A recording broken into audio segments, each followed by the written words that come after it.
नवीन को इतनी बड़ी जिम्मेदारी दी गई और खबरें निकल कर आ रही हैं कि भाजपा ने उनको इसलिए चुना क्योंकि यस मैन बने वो मोदी और शाह के। लेकिन क्या आपको पता है कि नितिन नवीन जिनके बारे में बिना विवादों के वो रहते, इस तरीके से चर्चा हो रही है, उनपे कई सारे केस हैं। जी हाँ, खबरें निकल कर आ रही है कि जिसको भाजपा ने अपना नया राष्ट्रीय कार्यकारी अध्यक्ष बनाया है, अब खबरें आ रही है कि उन पर भी कई सारे केस हैं। या तो आचार संहिता का उल्लंघन हो गया और भी कई सारे तमाम जो केस, उस पर चर्चा करेंगे। निखिल है सहयोगी, कैसे देखिए, नितिन नवीन को साफ छवि और पुराने दिग्गज नेताओं में गिना शुरू हो गया। 5 बार से वो बांकीपुर से विधायक है। जब से उनके पिता का देहांत हुआ उसके बाद से वो लगातार विधायक बन रहे हैं।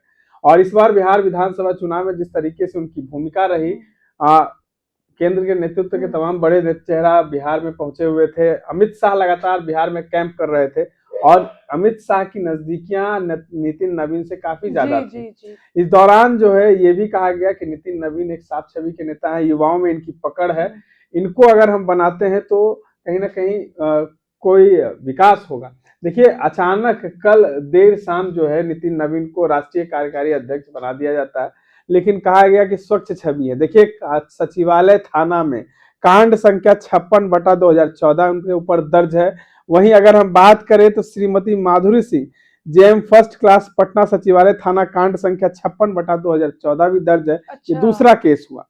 और 188 आईपीसी एवं बिहार लोक संपत्ति विवरण अधिनियम के तहत भी इनके ऊपर जो है वो मामला दर्ज है।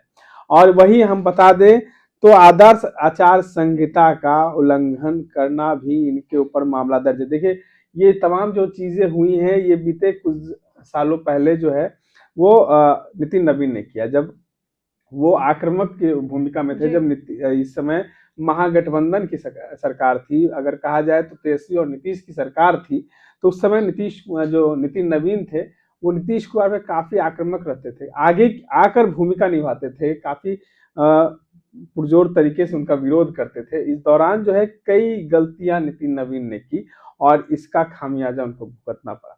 हालांकि इन तमाम चीजों के बावजूद भी जो है बीजेपी लगातार जो है ऐसे छवि के नेताओं को अगर कहा जाए तो मौका देती है। देखिए, सम्राट चौधरी पर कई आरोप लगे, कई गंभीर आरोप भी लगे, डिग्री के लेकर भी आरोप लगे, लेकिन उसके बावजूद भी वो भारी मात्रा में विजय हुए हैं। मतों से भी विजय उनको मिली है और गृह मंत्रालय मिला गया। दिलीप जायसवाल पर हत्या का आरोप हम नहीं लगाए, प्रशांत किशोर ने लगाया था, उनको मिला है, कहीं ना कहीं मंत्री बनाए गए हैं।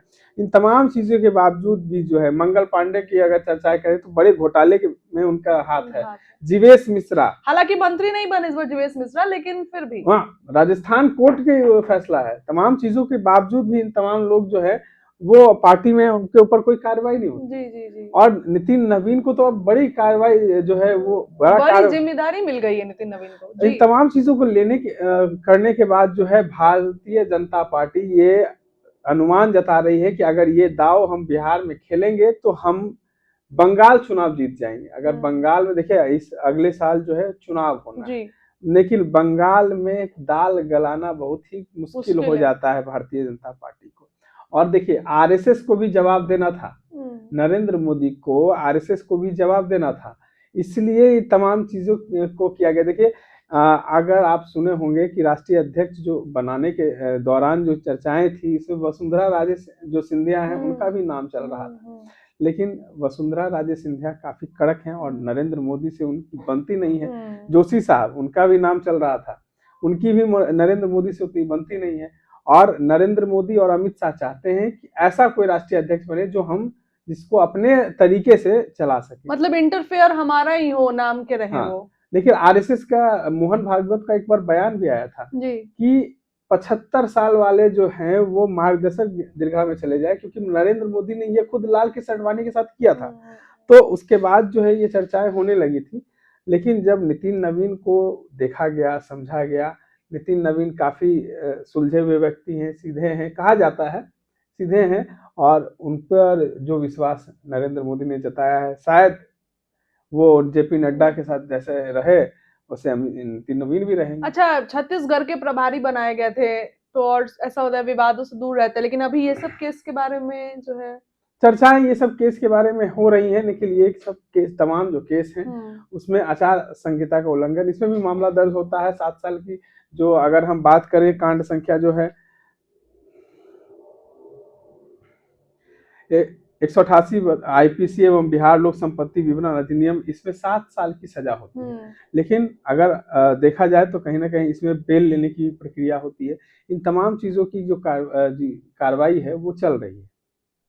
चलिए, तो देखिए तमाम मुद्दे थे और नितिन नवीन जो है स्वच्छ छवि को लेकर चर्चाएं हो रही थी, लेकिन ये जो कुछ इंफॉर्मेशन आई हमारे पास, बताना जरूरी था, आपको बताया। और देखने वाली बात होगी कि अब दिल्ली में बैठकर किस तरीके से बिहार की कमान संभालते हैं नितिन नवीन। सम्राट चौधरी से भी बड़े पद पर हो गए हैं। इस खबर के लिए इतना ही, बहुत बहुत धन्यवाद। क्या कहेंगे, पिताजी को रिहा किया 20 वर्ष पहले पिताजी के निधन के बाद पार्टी ने मुझे मौका दिया, पार्टी ने आशीर्वाद दिया कि मैं कार्यकर्ताओं के साथ काम को सीखते हुए हम लोग इस स्थान पे पहुंचे हैं। और मेरा ये मानना है कि पिताजी का आशीर्वाद, उनके जो सोच थी, उनके जो विचार थे, पार्टी को हमेशा आगे माँ के समान समझना, देश को हमेशा ऊंचाइयों पर रखना और खुद को हमेशा उसके पीछे रखकर काम करना। मेरा मानना है कि पार्टी के उस ध्येय को, पिताजी के उस सोच को हम लोगों ने प्रयास किया कि उस ध्येय से काम करें और पार्टी ने उसी का आशीर्वाद दिया है। और मैं तो यही कहूँगा कि आज के दिन अपने पिता को नमन करता हूँ और उनका आशीर्वाद जो मिला है उसके को और उनका जो सम्मान रहा है उसको और बढ़ाने का प्रयास करूंगा। पार्टी को राष्ट्रीय स्तर पे आगे ले जाने को लेकर के कुछ आपने रणनीति तैयार की? क्योंकि बड़ी जिम्मेदारी अभी देखिए, अभी तो कई चीजें हैं, मैं तो सब पे विषय पे बताऊंगा, लेकिन ये स्पष्ट है कि नरेंद्र मोदी के नेतृत्व में देश में आज एक एक गांव में, एक एक कस्बे में विकास भी पहुंचा, भाजपा का भी विस्तार हुआ और आम जनमानस, जिस पार्टी को लोग कहते थे कि इसकी पार्टी है, आज गरीबों की पार्टी बनकर भाजपा खड़ी हुई। कोई ऐसा वर्ग नहीं है जिसको भाजपा ने, एनडीए गठबंधन ने विकास की योजनाओं से छुआ नहीं। जो हमारे विचार शख्सियत रहे, दीनदयाल जी, श्यामा प्रसाद मुखर्जी जी, उन्होंने जिस प्रकार से अंत्योदय के बात को किया और विचार को आगे बढ़ाया, उस अंत्योदय को माननीय अटल बिहारी, हमारे श्रद्धेय अटल बिहारी वाजपेयी जी ने आगे बढ़ाया और फिर हमारे नेता नरेंद्र मोदी जी ने हर गांव और कस्बे तक अंत्योदय के उस संकल्प को आगे बढ़ाया। बंगाल चुनाव को किस तरीके से देखते हैं नितिन जी, कितनी बड़ी चुनौती? और देखिए, बंगाल हो, यूपी हो, असम हो, बिहार, भाजपा का कार्यकर्ता हर दिन चुनाव के लिए तैयार रहता है। यही भाजपा की खूबसूरती है और मैं मानता हूं कि बाकी लोग चुनाव में काम करते हैं, भाजपा का कार्यकर्ता 24/7 काम करता है। पार्टी के युवा जो है आपको आइडियोलॉजी मान रहा है नितिन जी, क्या कहेंगे युवा साथियों के लिए, क्या संदेश होगा? युवाओं के लिए एक बड़ा संदेश है। युवाओं के लिए मैं बस यही कहूँगा कि अपने काम पर विश्वास कीजिए। राजनीति शॉर्टकट का नाम नहीं है, राजनीति लंबी रेस है, उसमें धैर्यपूर्वक मेहनत करते हुए, परिश्रम करते हुए आगे बढ़िए, सफलता मिलेगी। बिल्कुल सफलता मिलेगी।